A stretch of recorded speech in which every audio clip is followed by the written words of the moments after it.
Hello, hello, hello, and welcome back to the Smart Girl Politics podcast. I am your host, Terry Christoph, and I'm happy to be back for the second time in less than a week. This is becoming a regular thing, and I'm hoping to share some plans with you for having this be a super regular thing. Got a few life changes coming up that I will announce soon, and the goal of which is to bring more content and really add another voice out there, another conservative voice out there, and importantly, a conservative female voice. I think we could use a few more of those. Anyway, so happy to be back. Happy to have gotten so many nice comments over at Ricochet, which is, of course, the home of the Smart Girl Politics podcast. We are part of the Ricochet Audio Network. We have been, I think, for 6 years. Although, of course, we've started and stopped, and we've had various hosts, hostesses, whatever you want to call us. We don't care over the years. So it's been a little bit inconsistent. But again, the goal is to get more consistent and, of course, line it up so that it is in sync with the newsletter. I have a newsletter over at smartgirlpolitics.substack.com. Feel free to get over there and get on the list. And the goal is to sync the podcast with the newsletter. And the newsletter is going out on Tuesdays and Fridays. Now, this is Wednesday that I'm recording, so I'm a little bit off, but that's all right. That's all right. I'm going to have the time in the future, the very near future, to get that synced up so that we can, have regular content going out, arriving in your inbox or through your earbuds, whatever works best for you. There'll be some consistency between the newsletter and the podcast, but then there should be some content unique to each. So that is the goal. And again, I will tell you a bit more about that. But again, thanks for all the welcome back messages. Happy to be back. Happy to have another voice out there. So let's get to this show. This one is based off of yesterday's newsletter. Again, that is Smart Girl Politics at substack.com. And as I said, in fairness to myself, I've been on Substack for quite a while now. Again, inconsistently, but I don't want to sound like I'm just jumping on the Substack bandwagon. I've been here a while. Okay. All right. We gotta set that straight. Anyway, the topic of this Tuesday's newsletter was, are we about to see another year of the conservative woman? I mean, I want to see all conservatives win. So let's not, we're not going to act like it's an identity politics thing. Let's be clear. All the conservatives need to win. I'm backing them all.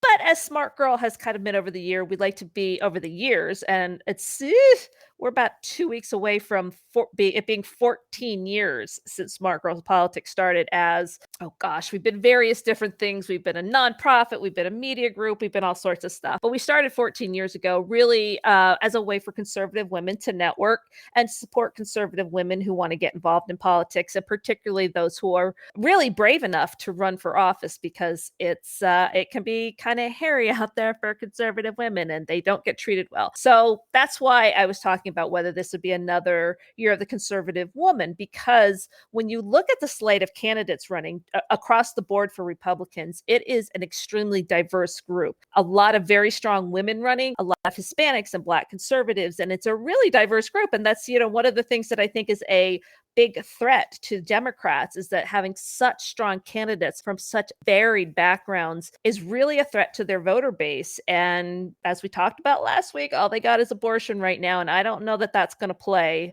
in this kind of economy. I don't think it plays at all. And I think we will see that on November 8th as the bloodbath is coming. It's headed our way. But some of us are going to be really happy with it and some of us aren't. But anyway, so we're less than 2 weeks out from the election. I live in Virginia's 10th congressional district, and we have not a female. So like I said, not doing the identity politics here. Our candidate here, the Republican, is Hung Cao, and he and his family came here from Vietnam right at the end of the Vietnam War, and he is a veteran and a solid conservative, and he's taking on Jennifer Wexton, who's just awful in every possible way. She's my nemesis because we look alike. We're these middle-aged moms, And I feel like I have nothing in common with her, that we have gone on diverse paths, and she is just extreme. She's I guess you don't even have to say that about most Democrats these days. The assumption is that they're extreme, and she is extreme. And she's off, I'm a minivan mom. Like her campaign commercials are cloying and horrific. And I'm really hoping that we get a Wexit on November 8th, that Hung Kao is elected. But there are some really great female candidates out there. Tudor Dixon in Michigan, she is doing a very strong performance against Gretchen Whitmer, who, of course, was one of the worst, if not the worst governor in the nation for lockdowns, for COVID restrictions, for just being an absolute tyrant about it. But those, of course, the rules didn't apply to her. It applied to everybody else. And I think people have long memories. I think the people of Michigan have long memories, and they're remembering that. So Tudor Dixon is performing really well. And I'm going to admit that I'm kind of late on the Kari Lake train out there in Arizona, but she's just amazing the way she beats down the media. It is amazing. And I think it will be so fun if she gets elected, because not only is she a great, I think a great conservative. I need to do my homework on this maybe a little bit. But obviously, to anyone that's willing to take on the media and call them out. And of course, she's been in the media. So her ability to know where these people are coming from, she's got their number like nobody else out there. Maybe Trump, maybe, but she's gorgeous, she's well dressed, she's a whole package. So that's an exciting one. And then she's taking on Katie Hobbs. So it's kind of like you see them side by side. Of course, Katie Hobbs is afraid, with good reason, to debate Kari Lake, and she won't do it. And, I sort of feel like Katie Hobbs is the sort of, I don't know, mealy-mouthed version of Kristen Sinema. Obviously, Kristen Sinema occasionally gets it right. Katie Hobbs does not. But she's got this look about her, like she's trying to be kind of a Kristen Sinema and not quite pulling it off. So I would have loved to have seen a debate between those two, but it doesn't look like it's going to happen. And, after watching John Fetterman's debate against Dr. Oz, you can see why some of these people shouldn't be out there. But anyway, I think I might do a little deeper dive into some of the conservative women that are running for office, just to highlight them, not to say they're better than the conservative men, just to highlight them. So hopefully maybe in next Tuesday's newsletter. What I'm working on for Friday's newsletter is a little deeper dive into the roles that Jill Biden and Giselle Fetterman, the wife of John Fetterman, are playing in the public humiliations of their husbands. They've gone from stand by your man to, hey, exploit your man. It's really atrocious to watch, and I'm trying to get my thoughts together on it, because there's so many thoughts, and especially after last night's debate, where it was disgusting to watch what they're allowing John Fetterman to go through on the public stage and make him be a laughingstock of not just the nation, but this is going around the world. And that's just horrific to me, that a wife would stand by and watch that happen. Any spouse, but in this case, a wife. She's got a great role model in Jill Biden. Okay, so my quick hits this week. Number one, headline: TikTok parent ByteDance plan to use TikTok to monitor the physical location of specific American citizens. This article comes to us from Forbes, and I will link everything in the show notes.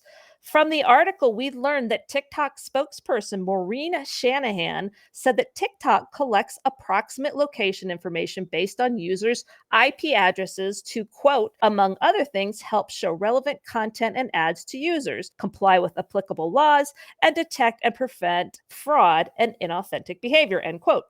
But the material reviewed by Forbes indicates that ByteDance's internal audit team was planning to use this location information to surveil individual American citizens, not to target ads or any of these other purposes that TikTok said that they were collecting the information for. Forbes is not disclosing the nature and purpose of the planned surveillance referenced in the materials in order to protect sources. TikTok and ByteDance did not, of course, answer questions about whether internal audit has specifically targeted any members of the U.S. government, activists, public figures, or journalists.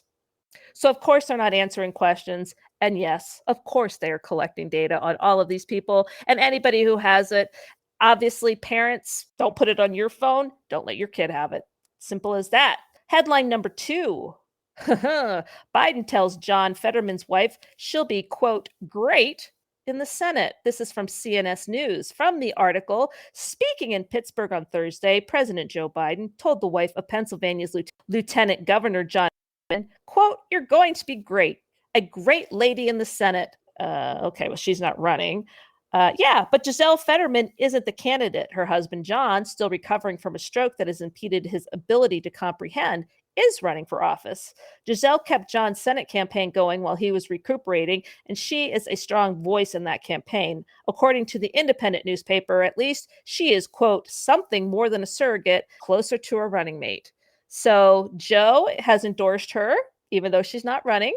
So that's great. That's super good. They together in Pittsburgh, I believe, last week, and it boggles the mind what's going on there. Thus, why I want to take a closer look and offer some opinions, lady to ladies, on where these girls might be going wrong with this whole situation. Our headline number 3, McDonald's says McRib's latest comeback will be for, quote, farewell tour. And this is from Foodbeast. Now, I have a confession to make right off the bat. Never had a McRib.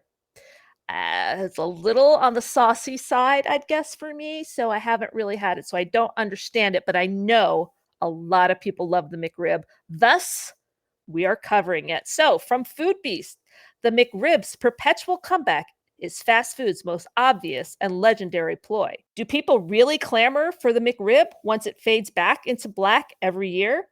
Why can't McDonald's just leave it on the menu forever if they intend on taking it away every year, only to have it resurface while riding a tired marketing rollout?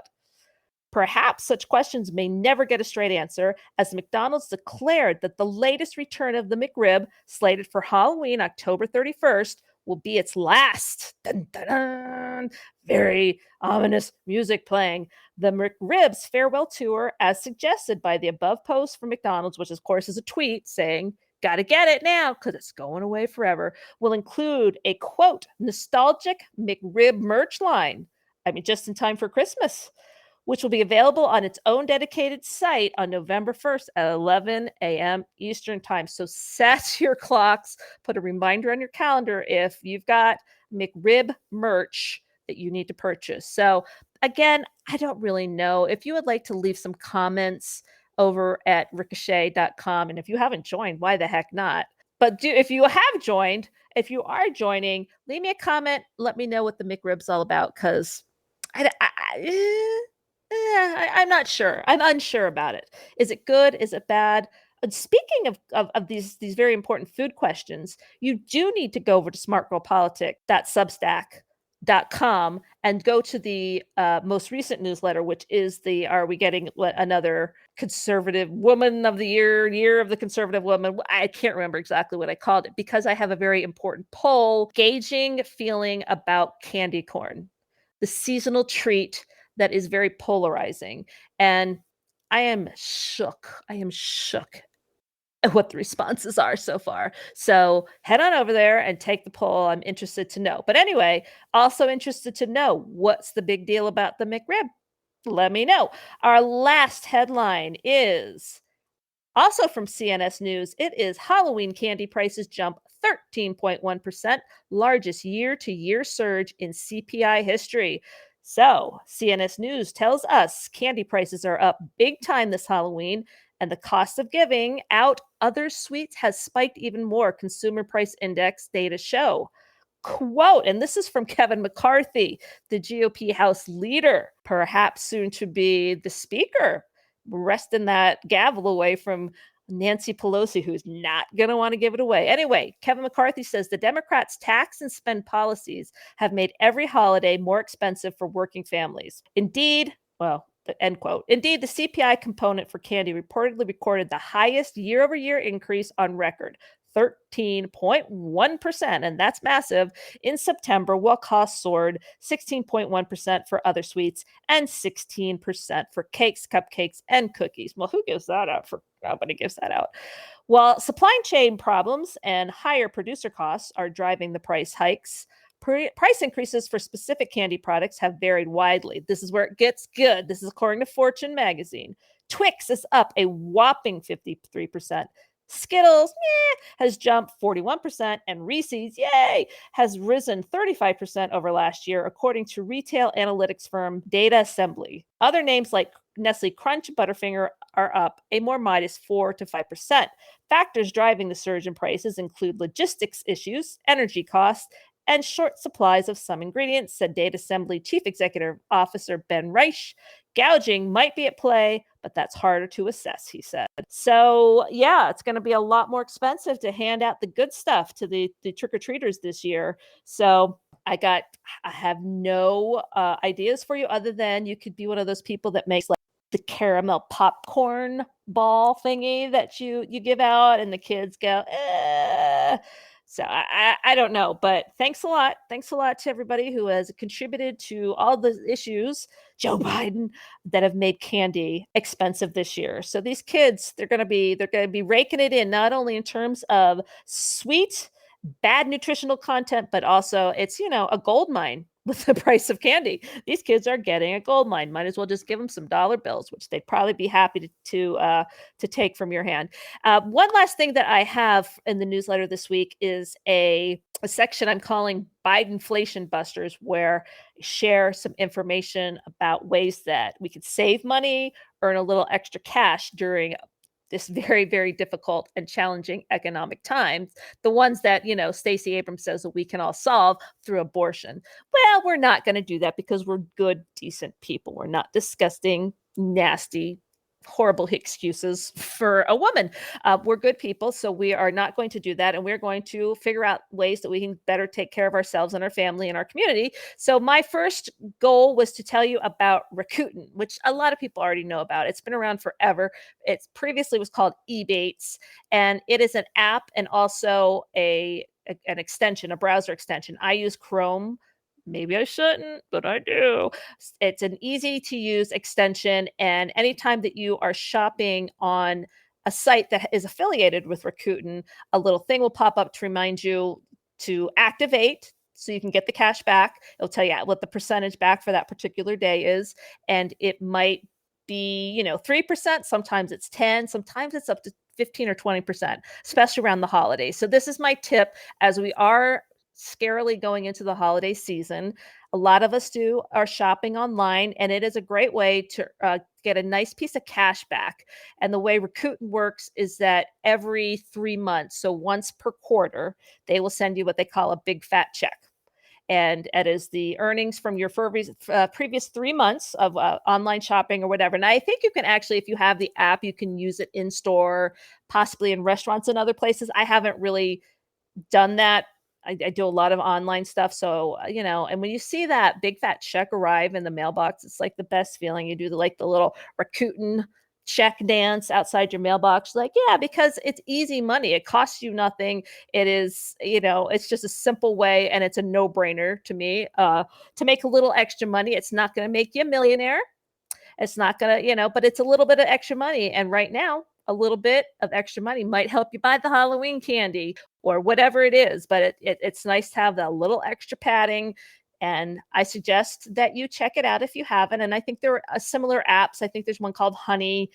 I'll have to look and see, but we can, feel free if you want to send me some information about it. I'm happy to share it with the community, because I think if we can all kind of give those tips, share those tips, and they're all, usually pretty simple, but sometimes you just need a reminder. I certainly do, on some of the good things that we can be doing. So I have links to Rakuten there. I think that my link is in there that might get me some money. If I don't know, I'm not sure. Substack isn't crazy about people doing that kind of thing on through their newsletter, so I'm not sure if it works or not. But I did just want to let you know, because it's a great way as we go in the holidays to get a little bit money back.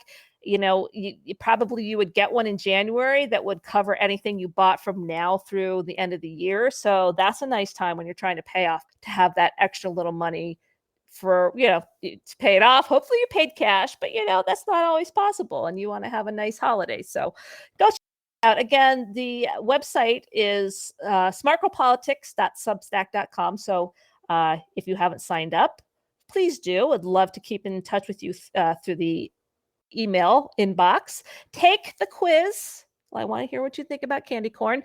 And I think that's it for this week. Again, I will on Friday with a new newsletter, with a new podcast, and we will be talking about Jill Biden and Giselle Fetterman and what role they're playing in making their husbands look ridiculous in front of a worldwide audience. So we'll be talking about that. Anyway, I hope you have a good few days. I hope your week's going well. Hope all is going your way. And we got the election coming up, and I freaking can't wait. So I will be seeing you all in just a few days. Stay safe. Talk to you soon. Bye.